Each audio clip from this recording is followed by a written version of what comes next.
یہ انسان کی نبض پر ہاتھ رکھ کر بیٹھا ہوں، کیونکہ یہ میرا کلام نہیں، یہ مولانا جلال الدین رومی کا کلام ہے، مولانا مثنوی کا کلام ہے۔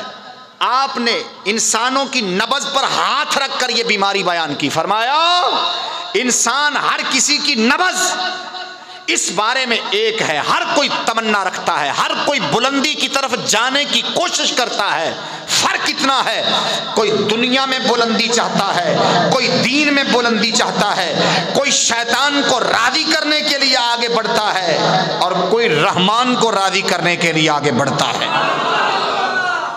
جاتا ہر کوئی آگے۔ اور میں آپ کو یہ بات میں نے مثنوی میں پڑھی، اب دیکھنا یہ مثنوی کیا چیز ہے، مثنوی کیا ہے؟ یہ حضور جلال الدین رومی کا وہ کلام ہے۔ کب پڑھا یہ آپ نے؟ ساری باتیں کب کی بلا؟ کہ آپ بیٹھے تھے مدرسے میں۔ کہاں بیٹھے تھے؟ آپ اپنے مدرسے میں بیٹھے تھے۔ یہ ہماری بسوں کے اندر اکثر لوگ چیزیں بیچنے کے لیے آ جاتے ہیں۔ ساڈے میں کنی باری آیا نا، سردیاں دال وکدی ہوندی ہے، دال دی برفی بنا کے ویچدے ہوندے نے، چھوٹیاں چھوٹیاں ٹکیاں بنا کے آندے نے 20 روپے دیاں 8، 20 روپے دیاں 5 6۔ تو یہ دال کی بناتے تھے۔ تو جو بلخ بخارا یعنی افغانستان سے پرے علاقہ ہے نا، وہاں پر حلوے کی ٹکی بنائی جاتی تھی۔ تو اسی طرح شہروں کے اندر لوگ بیچتے تھے، کئی لوگ بیچتے تھے۔ تو مولانا جلال الدین رومی اپنے مدرسے میں بیٹھے طالب علموں کو پڑھا رہے ہیں، اتنی دیر میں ایک شخص آیا اور کہنے لگا آ جاؤ جنہوں نے حلوے کی ٹکیاں لینی ہیں،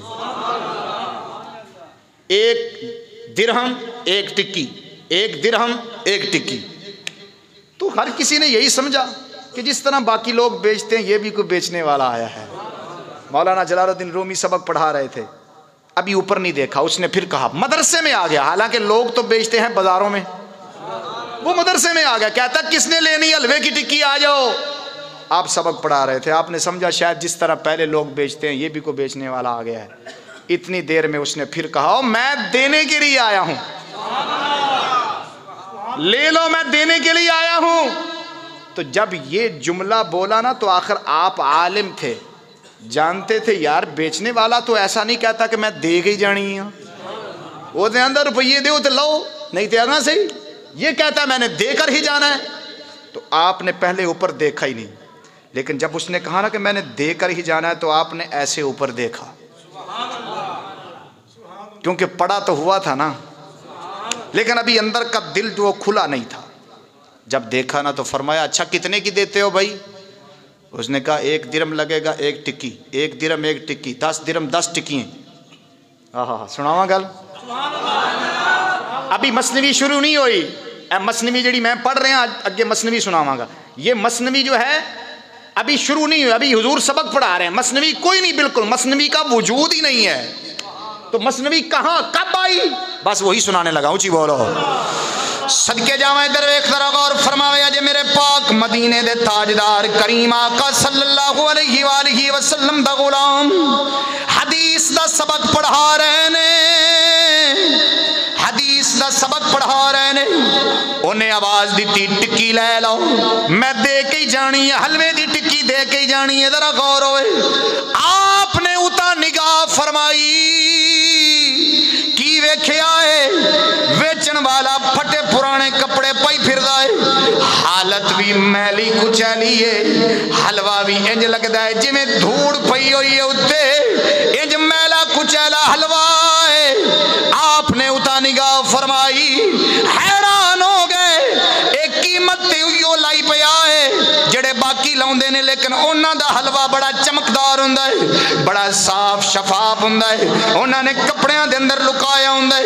انہیں حلوہ کیویں دا لیاندا ہے؟ میلا کچیلا اتے دھوڑ پئی ہوئی ہے حلوے دے، اپنی حالت بھی ٹھیک نہیں ہے، لیکن پھر جان دے سن، وہ پڑھیا ہویا سی کتاباں دے اندر، کی جان دے سن؟ او جھلیا جدوں بھی کوئی لال ہیرا لبدا ہے او سونے دے شیشیاں دے اندر پیک نہیں ہوندا، او ایویں ہی مٹی دے اندر ہی نظر آوندا۔ آپ نے فرمایا ہاں کنے دا دینا چاہنا ہے؟ کیویں دینا چاہنا ہے؟ آخے 1 درہم دا 1 ٹکی دیاں گا، 10 درہماں دی 10 ٹکیاں دیاں گا۔ آپ نے پیسے پکڑائے، حلوہ لے لیا، اپنے نال والے شاگرداں نو فرمایا تے باقیاں نو مریداں نو فرمایا آ جاؤ ذرا رل کے کھا لینے آ جاؤ. لیکن گل نصیباں دی اے انہاں دے دل دے اندر خیال آیا اے میڑا اے اندے تے دھوڑ پئی ہوئی ہے پتہ نہیں ساڈے استاد نے کیویں لے لیا ہے کیوں لے لیا ہے پتہ نہیں اندے تے ترس کھا دیتا ہے تاں لے لیا ہے. ایک کھاون والا تے نہیں اینو کیویں کھادیا جا سکدا ہے اے تے میڑا کچیلا دھوڑ والا حلوہ ہے. آپ نے فرمایا اچھا ٹھیک ہے تسی نہیں کھاندے جے میں ضرور کھاواں گا میرا نفس تے کھاون تے راضی نہیں پر میں ضرور کھاواں گا. توجہ رکھیا جے ادھر آپ نے حلوہ کھادا ہے ذرا غور ہوئے حلوہ کھا لیا ہے آپ نے ٹکیاں حلوے دیاں ختم کر لیاں نے ذرا غور ہوئے ادھر رات ستے نے خواب دے اندر میرا نبی آ گیا اللہ دے حبیب آ گئے نے آمنہ دے لال آ گئے نے. دسنا چاہنا وا جیڑی مثنوی میں تینوں اج سنانی ہے ایک یا دو گلاں مثنوی دیاں سناواں گا لیکن مثنوی دا وجود کیویں قائم ہویا مثنوی کیویں بنی ہے اے جیڑی مثنوی دیاں گلاں اسی پڑھنے سنانے اے مثنوی عام نہیں اے مثنوی کیڑی ہے ذرا غور ہوئے قربان جاواں میرے حضور آئے نے خواب دے اندر فرمایا جلال الدین اج حلوہ کھا دے عرض کر دے نے جی لجپال میں کھا دے پر میں لوکاں روکیا ہے اے حلوہ نہ کھائے تے دھوڑا لائے لیکن میں کھا گیا ہوں. میرے آقا فرمایا اے کوئی عام حلوہ نہیں اس حلوے دے اندر ساڈا لعاب موجود ہے.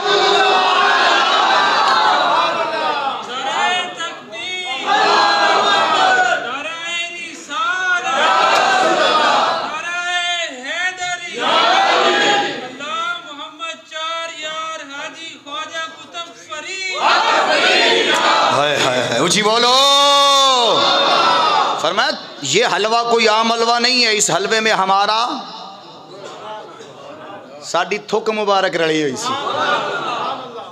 فرمایا تو نے کھایا نہیں تجھے کھلایا گیا ہے تجھے کیا کیا گیا ہے. اور خواب کے اندر میرے حضور نے بشارت دی فرمایا جلال الدین آج کے بعد اس حلوہ کھانے کے بعد اب تیری زبان سے جو بھی نکلے گا یہ قیامت تک لوگ پڑھتے رہیں گے. اور فرمایا اس کا نام بھی مثنوی رکھ دیا جائے گا. تو میرے حضور کے منہ سے جملہ مبارک نکلا تو یقین جانو پہلے آپ فرماتے تھے میں سبق پڑھاتا تھا شاگرد غور سے نہیں سنتے تھے بس میں پڑھاتا اور چلا جاتا جس طرح عام لوگ آتے ہیں پڑھتے ہیں سنتے ہیں تقریر سنتے چلے جاتے ہیں. فرمایا جب حضور نے میرے منہ مبارک میں لعاب دہن ڈالا حلوے کی صورت میں فرمایا میں صبح اٹھا سبق پڑھانے کے لیے گیا تو دیکھا کہ رنگ بدلے ہوئے ہیں